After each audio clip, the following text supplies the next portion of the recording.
Matindi ho ang ating buhok ngayon mga kaibigan. Shoutout sa aking buhok. Ayan po mga kapatid, nandito na naman po tayo, may panonoorin tayo galing po sa ating Pinas News Insider. Gagawa na naman natin ito ng reaction at mga opinyon sa mga balitang ating mapapanood. Ito ang title, Finally Good News, BP Sara sa hatol ng Korte Suprema. Mga Supreme Court Judge kinatigan ng ang impeachment hinarang na.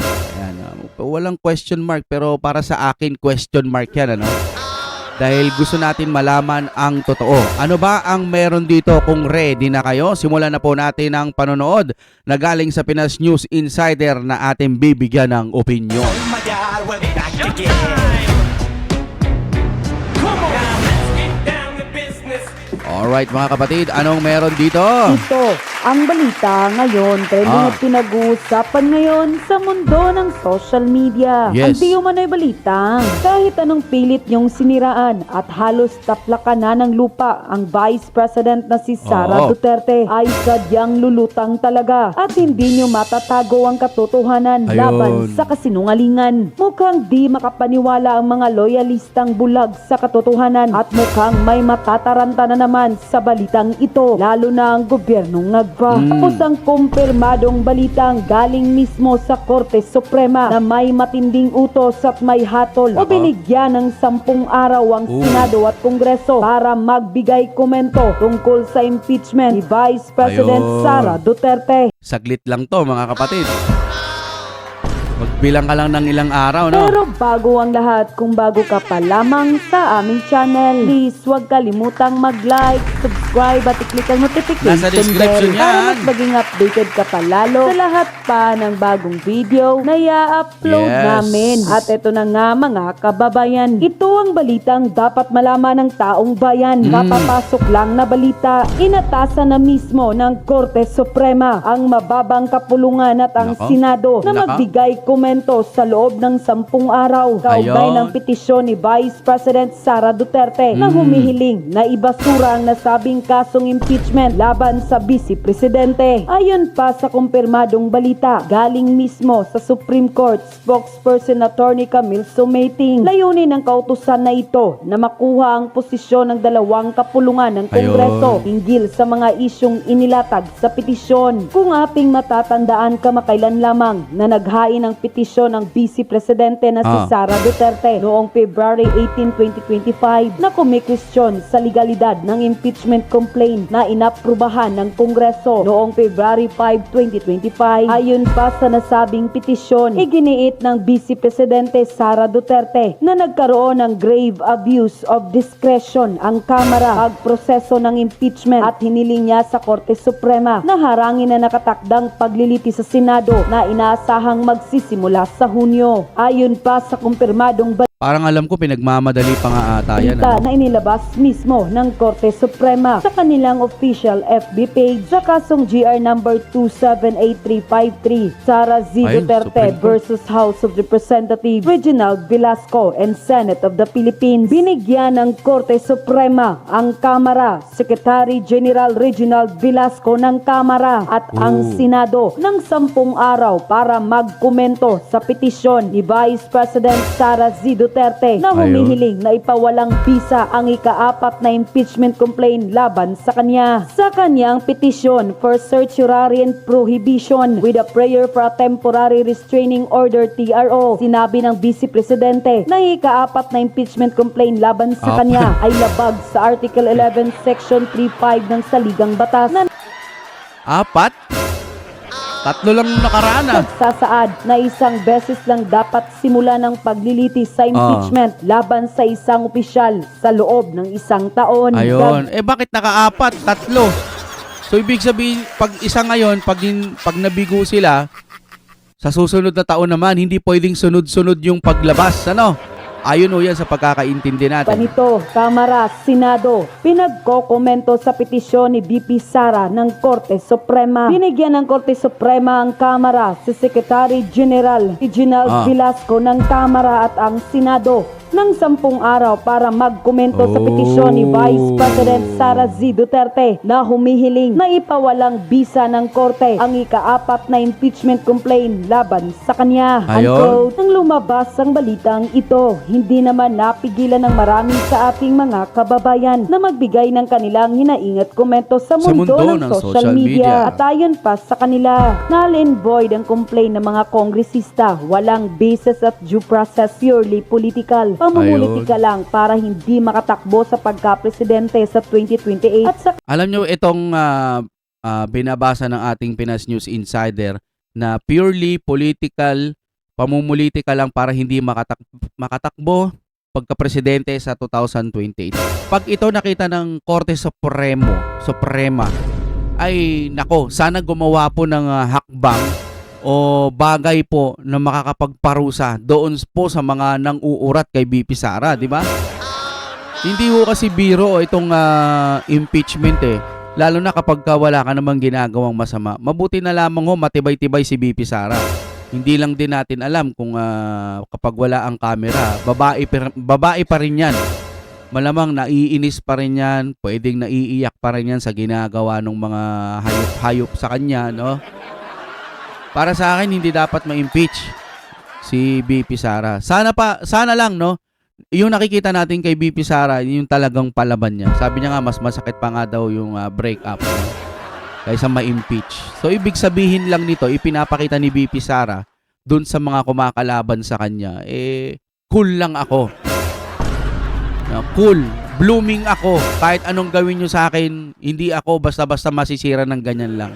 Kahit mabalatan pa siya, etc. Hindi siya yuyoko, no? Ganun ho ang pagkakaunawa ko sa mga statement na sinabi ni BP Sara nung kamakailan lang. para pagtakpan Kamakailan lang. Basta yung mga sinabi ni BP Sara. ang katiwalian at kapalpakan ng current administration. Impeachment is politically motivated, a number game. Mas maraming kaalyado si Marcos Jr. sa Senado at Kongreso. Mas malaki ang chance na ma-impeach si BP Inday. Hindi Naman. justisya ang habol nila, kundi pigilan ang isang Duterte na manalo bilang presidente sa 2028 dahil Oy, alam nyo nasabi ko na rin sa isang vlog ko to. Bihira lang dumating sa Pilipinas yung Duterte. No? Sa mga taga-kabila dyan, alam nyo na yan, malalaki na kayo. Bihira lang ho dumating yung mga matitinong mga tao sa ating Pilipinas. Ngayong henerasyon na to may Duterte tayo. Paano na lang ho kung walang Duterte? Eh di wala na, tuloy-tuloy na ho yung mga hindi magagandang pangyayari. Sayang lang, no? Para sa akin, sana Duterte, bumalik ang mga Duterte. Makabalik, no? Kasi kailangan natin sila para sa tunay na tuloy-tuloy na pag-asenso ng Pilipinas, no? alam nilang wala sila ni katiting na panlaban sa karisma at galing ng mga Duterte Yes. sa gobyerno at sa masa. Natatakot din silang hindi na nila magawa ang kanilang pangungurakot at Ayon. baluktot na pamamalakad sa bansa. Sayang yung mga taga-kabila, ano? Yung mga kuya-kuya natin dyan, no? Wala, nakokontrol eh. Sabi nga nung iba, ganun talaga pagka pera-pera, no?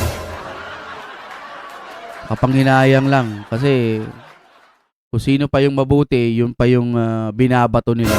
Hindi ko nga alam kung naiintindihan nila yung ginagawa nila. Maaring bayad sila, maaring hindi nga. Maaring yung pag-unawa nila hanggang dun lang talaga. Pero mas nakakatakot. Sample lang, no? Mas nakakatakot. Alam mo na ang totoo na si BP Sara mabuti. At yung pinapanigan mo masama, ang problema binayaran ka kasi kaya hindi ka makapaglipat, no? Yun ang mahirap. Sample lang yun kung may ganun, nako, mahirap po yun. Dahil wala ka nang ibang gagawin dahil kinamig mo na yung bayad. Tapos ikaw daldal ka na lang ng daldal para sirain si BP Sara. Hindi maiintindihan ng Panginoon yan, no? Balang araw, alam nyo kasi, dapat doon tayo sa mabuti. Doon tayo sa... Kailangan din kasi may pag-unawa ka, no? Sa mga bagay-bagay. Hindi pwedeng kung ano lang yung nakita mo, sinabi nung isa, doon ka na maniniwala. Dapat kabilang panig yung papakinggan mo. Bukas yung kalooban mo.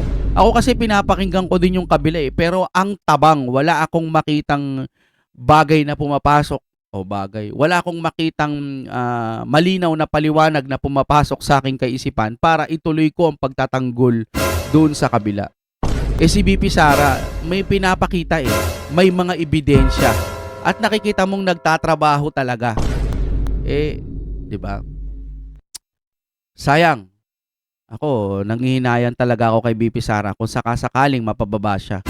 Yung pang-uurat kay BP Sara, yung ginagawa nila ngayon, alam nyo, ano yan sagabal din yan sa trabaho ng isang vice president. Tapos sinisira pa yung pangalan niya. Paano na lang yung ganong sistema? Dapat may balik. Sana makita ng korte kung ano yung totoo, no? Salamat sa SC. Para sa aming mga taga-subaybay ay hindi kami agree sa impeachment na yan. Unahin muna nila ang bayan, hindi Yung bycam, gusto pa rin natin marinig yan hanggang ngayon. Ano ba yung linaw ng bycam? Kahit saan tayo pumunta, karamihan sa balita, impeachment. No? Alam na ba ng mga kababayan natin na may asteroid na paparating sa 2032? Sinlaki ng Statue Liberty. May 3% chance na tumama to sa Earth. Alam nyo ba yun?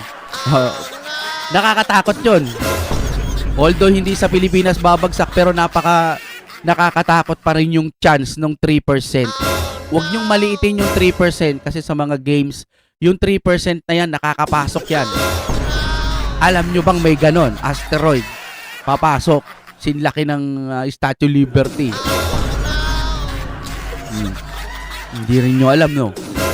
Kasi nga, laman ng balita, puro kay BP Sara. Mas maraming balita kay BP Sara. Tapos may mga survey pa kung pro Marcos ka o pro Duterte. Ano bang mapapala nun? Maraming problema ang ating bansa. Lagi nating inuulit-ulit yan. Kaso, wala Vlogger lang tayo Wala naman tayo sa mainstream. Sana matapos ang administrasyon na to, hipuin sana ang puso ng ating Pangulo na marami pang pwedeng gawin. Dapat siya ang masunod. Yung mga kababayan nating mga mahihirap, di ba? Sana siya yung makaramdam ng awa sa ginagawa nila kay BP Sara. Kasi, kawawa naman itong vice president ko, masyado na nilang inaapi. Ipagtatanggol ko nga. Ganun kasi ang gusto kong makita yung unity. Kaso, hindi ko na ngayon makita Ako yung nanghihinayang man. Sana makita ng korte yung katotohanan. Oh my God, we're back again. Come on.